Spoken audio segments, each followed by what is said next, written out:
wonderful time of the year, Morgan, and not because Santa Claus is coming to town, but because we are in championship territory.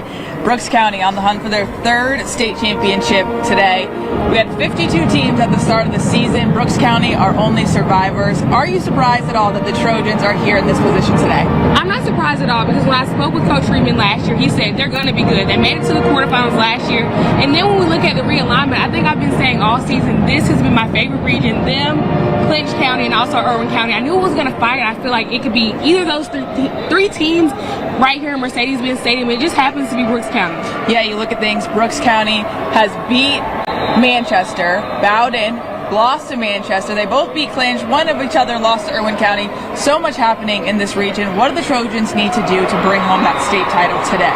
For me, I think it's really going to come down to their defense. Bowdon has a really potent offense. They're averaging more than 40 points a game. I really want to see Marquise Williams get in the backfield and really wreak havoc. He has 18 sacks in the season, and their quarterback is a first-year starter. I think if they can disrupt him, maybe try to slow down that offense since they are so good, I think that's going to be one of their keys to victory today. Yeah, not often do we see first-year head coaches make it to the title game.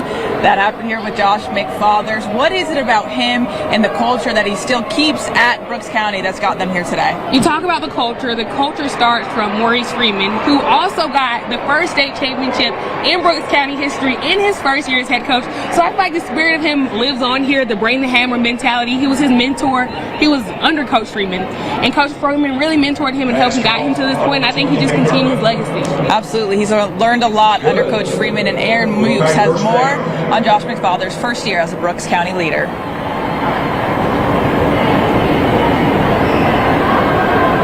The road back to the state championship for Brooks County has been one of uncertainty, a new voice echoing in the Trojans locker room, but one with deep South Georgia football ties and the faith of the man who roamed the sidelines before him. I'm sorry the run is over, but the run is over. I want to rest, and it's time for a younger man to take this job. That man, Josh McFather. Ultimately, you're the ones that go out and play on Friday night. Absolutely. Trust the process, trust the plan. We have a phenomenal game plan in place.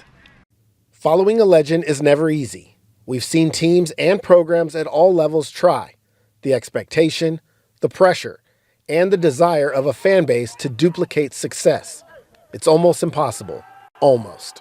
Coach Freeman is my guy. I grew very close to him in the 5 years that I was here coaching underneath him, and so I don't want to say fill his shoes, but to be the guy that follows him is definitely a tough position to be in, but I feel like he kind of prepared me to do this. I want to win just as bad as you do, but if you're not going to trust your coaches and trust the system that we have in place, we're not going to win. 5 years on a staff can prepare you for a lot. He was named interim head coach of the Trojans in April of 2024, a moment he had been preparing for long before he even knew what football was. The son of a longtime South Georgia coach in Daniel McFather, and a connection to the game that comes from the man that introduced it to him. My dad and I talk just about every single day. I'm so thankful for that and so thankful for him and the lessons that he's taught me. And you know, he's really the kind of driving force why I'm doing this to begin with. So it's great to have him as a mentor and as a role model. After starting 2-3, McFather and the Trojans got rolling, winning 8 of their last 9 games.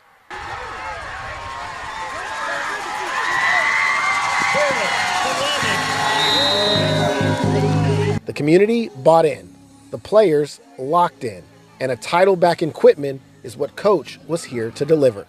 I think our community and our support base they're used to being in this position, but they also don't take it for granted. To bring it back home for them that's our goal. I mean, to come back with a W and another trophy to put in the case and another set of rings for our fans to help step up and buy for our players. That's all the things that they want for us, and that's what we want to be able to deliver for them.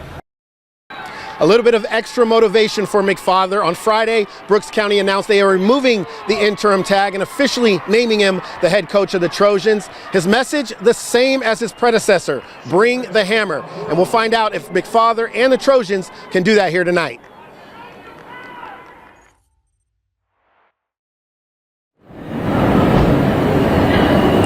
Something anything else, Coach McFarland said this game's not going to be a handout. Bowdon's looking for their third straight championship. They're in their third straight championship appearance. So someone on Brooks County is going to have to step up. Morgan, who's that going to be? For me, I think it's definitely going to have to be Junior Burns. Although he's a sophomore, I need him to play like he's a senior. He told me when he got the starting job last season, he was kind of nervous, but his brother, who also played quarterback at Brooks County, told him to just play your game. And I think he's going to have to come out here and play his game. He didn't have a great start to the season, but he told me after his start, he said he had to show these guys why he's still the starter, and I think he has to show them that today. Come out here confident, play your game, chuck it up when you can, get it to George, get it to Kamari, and get the job done. Yeah, if you're playing your best ball, you want it to be right now. I think Chris Cole definitely is going to have to step up, and that offense is going to have to put up a lot of points to beat this Bowdon team, but we're just, an hour away from kickoff? What time is it? Let's see. Less than an hour. Less than an hour away from kickoff, yeah. And of course, we'll have all the highlights and everything from the state championship tonight at 11 from Mercedes-Benz Stadium. Morgan Jackson, Janier Cooper, back to you guys.